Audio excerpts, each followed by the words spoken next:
LKG యూకేజీలకి ₹1,00,000 పైన fee కట్టడం అవసరమా అనుకునే వాళ్ళందరికీ ఈ వీడియో.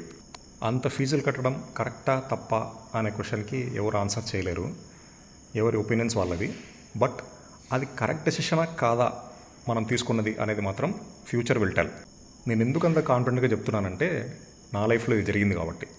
నేను నర్సరీ నుండి 7th క్లాస్ దాకా ఒక చిన్న కాన్వెంట్లో చదివాను. మా ఇంటి పక్కనే ఉండే బడి, దానికి ఒక రిజిస్ట్రేషన్ కూడా ఉండేది కాదు. ఇంకో చిన్న స్కూల్తో టైఅప్లో ఉండేదన్నమాట. తర్వాత 7th క్లాస్లో నాకు మార్క్స్ బాగా వచ్చాయని ఎన్ననుకుంటున్నారు, 473 out of 600. ఆ స్కూల్లోని మార్కులు వచ్చాయని చెప్పేసి మా నాన్న ఊర్లో ఉన్న 2-3 పెద్ద స్కూల్స్లో ఒక స్కూల్స్లో చేర్పించాడు. అదే ఆదిత్య హై స్కూల్. కొత్త స్కూల్లో జాయిన్ అయిన తర్వాత నేను చాలా ఇబ్బంది పడ్డాను. ఎందుకంటే నాకు ఇంగ్లీష్ వర్డ్స్ చదవడమే వచ్చేది కాదు. మ్యాథ్స్లో, సైన్స్లో బాగానే వస్తున్నాయి మార్క్స్, ఇంగ్లీష్లో రావట్లేదని చెప్పి నాలాంటి ఒక 6 మంది ఆనిముత్యాలని మా కరెస్పాండెంట్ గారు సపరేట్గా కోచింగ్ ఇచ్చి ఇంగ్లీష్ నేర్పించారు. అలా 8th, 9th, 10th అయిపోయిన తర్వాత I'm not the same person.